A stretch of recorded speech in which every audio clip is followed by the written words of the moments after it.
Group discussion के अंतर्गत हम लोग लुसेंट और वस्तुनिष्ठ सामान्य ज्ञान का भारतीय इतिहास का चैप्टर नंबर 4 हड़प्पा एवं सिंधु घाटी सभ्यता का ग्रुप डिस्कशन करेंगे और इसका पीडीएफ जो है टीआरसी बिहार बोर्ड के टेलीग्राम ग्रुप में दिया जा चुका है। अच्छा, बताइएगा कि हड़प्पा सभ्यता का सर्वाधिक मान्यता प्राप्त काल, हड़प्पा सभ्यता का सर्वाधिक मान्यता प्राप्त काल कब से कब है? 2500 ईसा पूर्व से लेकर 1750 ईस्वी पूर्व। हाँ ठीक है। हड़प्पा सभ्यता का सर्वाधिक मान्यता प्राप्त जो काल है वो 2500 बीसी से लेकर 1750 बीसी तक है। ठीक है। अच्छा, नेक्स्ट बताइएगा कि हड़प्पा सभ्यता किस सभ्यता के समकालीन नहीं थी? ग्रीक की सभ्यता नहीं थी। हाँ। चीन की थी, मेसोपोटामिया की थी और मिस्र की थी। तीनों। तो सिंधु घाटी सभ्यता यानी कि हड़प्पा सभ्यता जो है वह मिस्र की सभ्यता की, चीन की सभ्यता की, मेसोपोटामिया की सभ्यता के समकालीन थी, लेकिन ग्रीक के सभ्यता के समकालीन नहीं थी। ठीक है। इन लोगों का व्यापार भी आपस में होता था। नेक्स्ट बताइएगा कि सिंधु घाटी सभ्यता कहाँ तक विस्तृत थी? सिंधु घाटी बलूचिस्तान, उत्तर प्रदेश, हरियाणा। देखिए, पंजाब, राजस्थान, गुजरात, उत्तर प्रदेश, हरियाणा, सिंध और बलूचिस्तान तक। ठीक है। अच्छा, सिंधु घाटी सभ्यता में घोड़ा के अवशेष कहाँ से मिले हैं? सुरकोटदा से सिंधु घाटी सभ्यता में घोड़े के अवशेष सुरकोटदा से मिले हैं। नेक्स्ट बताइएगा कि सिंधु घाटी स्थल कालीबंगा किस राज्य में है? राजस्थान में। और कालीबंगा से ही काली चूड़ियां मिली है और साथ ही कालीबंगा से जो ईंट प्राप्त हुआ है उस पर अलंकरण भी हुआ है। हाँ, बहुत अच्छा। तो अच्छा, घोड़े के अवशेष मिले हैं सुरकोटदा से और कालीबंगा है राजस्थान में, और इससे काली चूड़ियां मिली है और ईंटा मिला है जिस पर कोई निशान बना। नेक्स्ट बताइएगा कि हड़प्पा काल की मुहरों यानी कि मुद्राओं के निर्माण में किसका उपयोग किया जाता था? सेलखड़ी का। हड़प्पा काल की जो भी मुद्राएं थी, मुहर, उस पर सेलखड़ी का उपयोग किया गया है। उसमें सेलखड़ी का निर्माण किया गया। सेलखड़ी जानते हैं, एक प्रकार का पत्थर जैसा। ठीक। हड़प्पा किस युग की सभ्यता थी? कांस्य युग की सभ्यता थी। ठीक है। और कांसा जो है तांबा एवं टीन के मिश्रण से बनता है।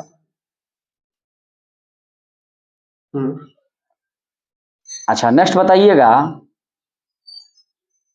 कि हड़प्पा सभ्यता के निवासी कहाँ रहते थे? ग्रामीण की शहरी में रहते थे। हाँ, शहरी निवासी थे। ठीक है। नेक्स्ट बताइएगा कि सिंधु सभ्यता के घर किसके बनाए जाते थे? ईंट के बनाए जाते थे। बहुत बढ़िया। हड़प्पा वासी किस वस्तु के उत्पादन में सर्वप्रथम थे? कपास के उत्पादन में। और इसी कपास के उत्पादन को जो अन्य देशों से व्यापार होता था, जैसे ग्रीक या यूनान के लोग उसको सिंडन कहते थे। ठीक है। नेक्स्ट बताइएगा कि हड़प्पा सभ्यता का सर्वप्रथम खोजकर्ता कौन था? दयाराम साहनी। कब की? 1921 में। बहुत बढ़िया। हड़प्पा सभ्यता की खोज जो है दयाराम साहनी के द्वारा 1921 में की गई थी। ठीक है।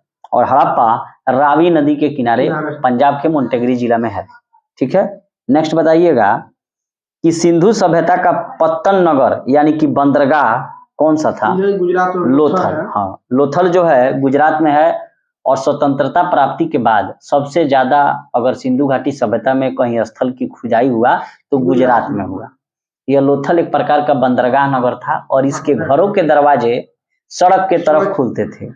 और भारत सरकार द्वारा जो है वर्तमान में लोथल को डेवलप किया जा रहा है एक हेरिटेज साइट के रूप में। और साथ ही लोथल भोगवा नदी के किनारे गुजरात में था। ठीक है। नेक्स्ट बताइएगा कि लोथल के लोग ही माप तौल से परिचित थे। इसका मतलब है दुकानदारी। हाँ, दुकानदारी करते थे, इसीलिए ना घर के दरवाजे सड़क पे खुलते थे। अब बाकी दरवाजे खिड़की खुलती थी पीछे। बाकी जो जितने भी स्थल थे उसके दरवाजे पिछवाड़े के ओर। पिछवाड़े दुकान थोड़े चलेगा, सड़क के किनारे चलेगा। नेक्स्ट बताइएगा कि हड़प्पाकालीन समाज कितने वर्गों में विभक्त था? 4 वर्गों में। विद्वान, योद्धा, व्यापारी और श्रमिक। ठीक है। नेक्स्ट बताइएगा सिंधु सभ्यता का सर्वाधिक उपयुक्त नाम क्या है? हड़प्पा सभ्यता। नेक्स्ट बताइएगा कि कौन से लक्षण सिंधु सभ्यता के लोगों का सही चित्रण करता है? कि वे देवी देवताओं दोनों की पूजा करते थे, ठीक है। उन्होंने पशुपति का सम्मान करना शुरू किया और साथ ही उनके जो मुद्रा था उस पर आद्य शिव का चित्रण था, ठीक है। नेक्स्ट बताइएगा कि हड़प्पा सभ्यता की खोज दयाराम साहनी 1921 में, ठीक है। अच्छा, हड़प्पा के लोगों की सामाजिक पद्धति क्या थी? उचित समतावादी थी। सिंध का नखलिस्तान या बाघ हड़प्पा सभ्यता के किस पूरा स्थल को कहा जाता है? मोहनजोदड़ो को। मोहनजोदड़ो को मृतकों का टीला, सिंध का नखलिस्तान कहिए, बाघ हड़प्पा कहिए, विशाल अन्नागार स्नानागार कहिए, कांस्य की नर्तकी करती हुई मूर्ति का एगो मिला है, सब मोहनजोदड़ो से मिला है। मोहनजोदड़ो सिंधु नदी के किनारे था, ठीक है। नेक्स्ट बताइएगा कि हड़प्पा सभ्यता के संपूर्ण क्षेत्र का आकार कैसा था? त्रिभुजाकार था, ठीक है। हड़प्पा किस नदी के किनारे था?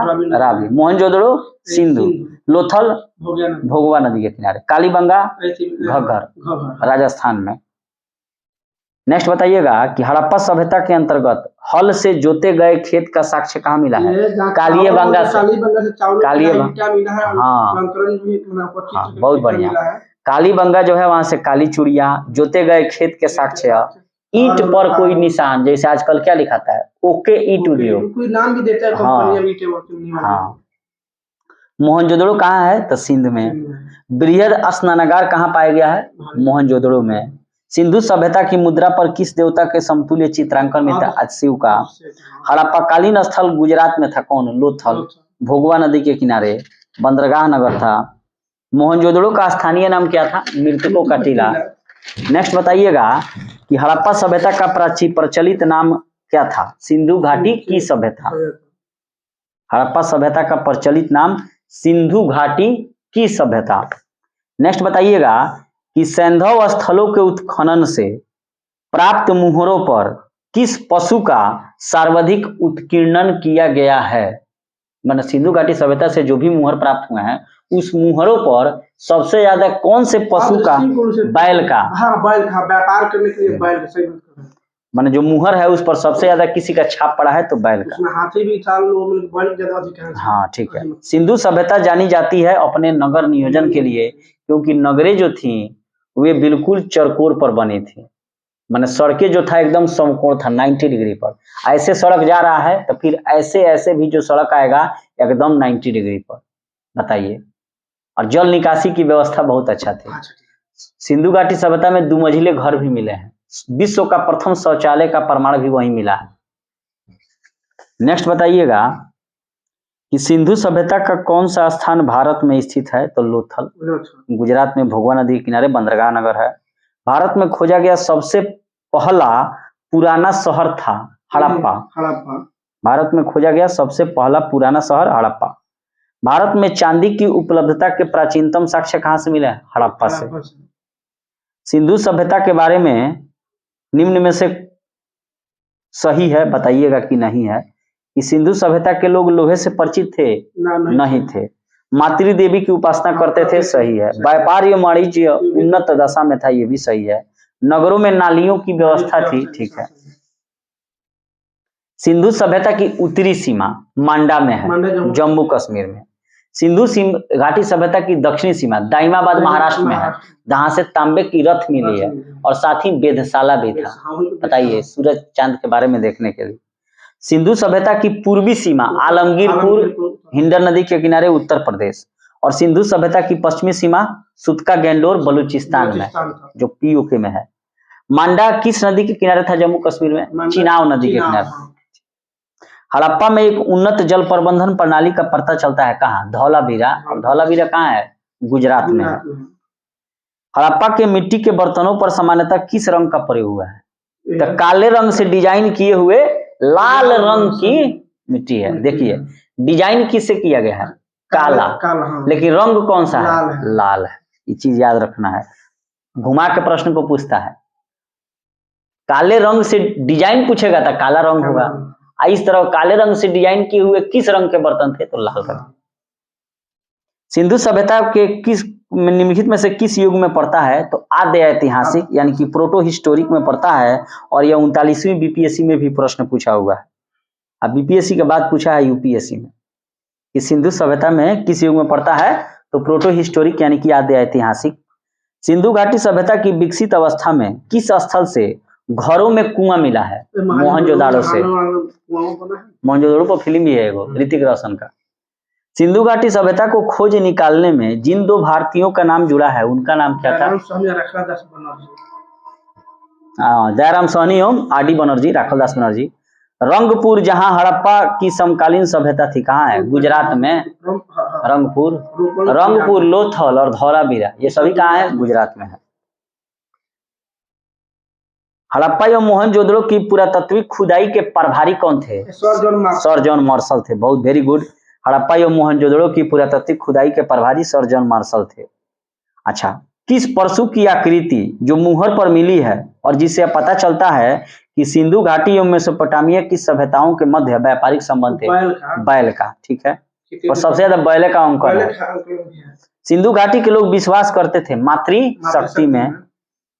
अच्छा, सिंधु स्थल समुद्र तट पर नहीं था, तो कोटदीजी नहीं था, सुरकोटेदा, लोथल, बालाकोट ये सब था। मोहनजोदड़ो की सबसे बड़ी इमारत मानी जाती है विशाल स्नानागार। हड़प्पा कालीन लोगों ने नगरों में घरों के विन्यास के लिए कौन सी पद्धति अपनाई? ग्रिड पद्धति। वहीं जो सड़कें समकोण पर काटती हैं एक दूसरे को, टेढ़ा मेढ़ा सड़क नहीं था, एकदम सीधा था। बताइएगा, लोथल क्या है? गोदीबाड़ा है, डॉकयार्ड है यानी कि पत्तन नगर है, बंदरगाह नगर है। कालीबंगा जूता हुआ खेत, काली चूड़ियां और ईंटों पर अलंकरण राजस्थान में। धौलावीरा गुजरात। और ये था यहाँ लिपि के बड़े आकार के 10 चिन्हों वाला शिलालेख मिला है। अब बनवाली से मिला है पक्की मिट्टी की बनी हुई हल की प्रतिकृति। अच्छा, पशुओं में किस एक का हड़प्पा सभ्यता में पाई गई मुहरों की कलाकृतियों में अंकन नहीं हुआ है? तो शेर का, यानी कि हाथी, गेंडा, बाघ, बैल का हुआ है, ठीक है, लेकिन शेर का नहीं हुआ है। अच्छा, देखिए, मोहर पर शेर का प्रयोग नहीं हुआ है, लेकिन शेर वहां पाया जाता था। घोड़ा के अस्थि पंजर कुछ नहीं मिला है, बात समझे? जबकि मोहनजोदड़ो में दिखाया गया है कि घोड़ा आया था मूवी में। तो किसका अंकन नहीं हुआ है मुहर पर? शेर का। हड़प्पावासी किस धातु से परिचित नहीं थे? यानी कि सोना, चांदी, तांबा, कांसा, टीन, शीशा से थे। युगल सावधान यानी कि डबल बरियल, ये माने दो आदमी को एक साथ दाह संस्कार करना, ये कहाँ से प्रमाण मिला है? लोथल से। लोथल कहाँ है? गुजरात में, भोगवा नदी किनारे। कपास का उत्पादन सबसे पहले सिंधु क्षेत्र में हुआ, जिसे ग्रीक या यूनान के लोग क्या कहते थे? सिंडल। SINDON, सिंडल।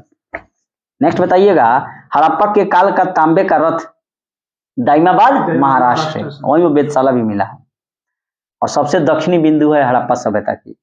हड़प्पावासी किन किन धातुओं का आयात करते थे, माने खरीदते थे? चांदी, टीन, सोना। हड़प्पावासी जो हैं लाजवर्द यानी कि लेपिस लेजुली एक प्रकार की भवन निर्माण सामग्री थी। सीमेंट बुझाना ओवरा के सीमेंट ही कहाँ से मंगाते थे? हिंदू कुश क्षेत्र के बदख्श खां से। अफगानिस्तान स्थित सिंधु सभ्यता से संबंधित स्थल कौन कौन सा है? तो मुंडी घाट, सुरतोघोई। सिंधु सभ्यता के बंदरगाह नगर कौन कौन से थे? लोथल, चुतका गेंडोर, कुंतासी, अल्लादीनो, बालाकोट। बालाकोट स्ट्राइक भारत सरकार की है, याद है ना? मोहनजोदड़ो से प्राप्त पशुपति शिव या आद्य शिव मुहर में किन जानवरों का अंकन हुआ है? बाघ, हाथी, गेंडा, भैंसा, हिरण, ये सब का अंकन हुआ है मुहर पर। शेर का नहीं हुआ है और घोड़े के कोई अवशेष नहीं मिले हैं। किस हड़प्पा कालीन स्थल से नृत्य करती हुई स्त्री की कांस्य की मूर्ति मिली है? मोहनजोदाड़ो। पुजारी की मूर्ति मोहनजोदाड़ो। फिल्मों में पुजरिया के बेटिया है जिससे प्यार हो गया है, किसको? ऋतिक रोशन को। बताइएगा कि चोंच में मछली दबाए चिड़िया एवं पेड़ के नीचे खड़ी लोमड़ी का चित्रांकन मिलता है, जो पंचतंत्र के लोमड़ी की कहानी के जैसा है, लोथल से प्राप्त हुआ है। चिड़िया चोंच में मछली दबा के पेड़ पर बैठी है, नीचे लोमड़ी मुंह बाय खड़ी आई है कि चोंचवा से छूटी तो हम खाएं। अब पंचतंत्र के रचनाकार कौन थे? विष्णु शर्मा। स्वतंत्रता के बाद भारत में सबसे अधिक संख्या में हड़प्पाकालीन स्थलों की खोज किस राज्य में हुई? गुजरात में। बताइएगा, हड़प्पाकालीन लोगों का मुख्य खाद्यान्न नहीं था चावल, यानी कि गेहूं, दालें, जौ थी, और मानव द्वारा प्रयुक्त किया गया प्रथम अनाज चावल है ना, गेहूं है। गेहूं। उसके बाद कोई जौ दिया, खाली जौ नहीं, गेहूं है। हड़प्पा तथा मोहनजोदड़ो अब विलुप्त हो गए हैं, बिल्कुल सही है, और दोनों खुदाई के दौरान प्रकट हुए, ये भी सही है। बताइएगा कि मांडा कहाँ है? तो जम्मू कश्मीर में, दाइमाबाद महाराष्ट्र में, कालीबंगा राजस्थान में, राखीगढ़ी हरियाणा में। हड़प्पाकालीन स्थलों में अभी तक किस धातु की प्राप्ति नहीं हुई है? लोहा की। किस पशु के अवशेष सिंधु सभ्यता में प्राप्त नहीं हुआ है? घोड़ा के। और शेर का जो है किसी भी मुद्रा पर अंकर नहीं है, घोड़ा के कोई अस्थि पंजर नहीं मिले। चन्हू दड़ों के उत्खनन का निर्देशन किया था J.H. मैके ने। और हड़प्पाकालीन स्थलों में कौन सा मनका निर्माण का एक विशिष्ट केंद्र था? लोथल। मनका का मतलब समझ, मिट्टी के बर्तन। हाँ, मिट्टी के बर्तन को ही मनका कहा जाता है, और लोथल गुजरात वाला जो है भोगवा नदी के किनारे, यह मनका निर्माण का केंद्र था। इस प्रकार चीजों को हमने पढ़ा और ग्रुप डिस्कशन किया, और ऐसे ही हम लोग कंप्लीट जो है लुसेंट वस्तुनिष्ठ समान ज्ञान के ग्रुप डिस्कशन को करते रहेंगे। Thank you.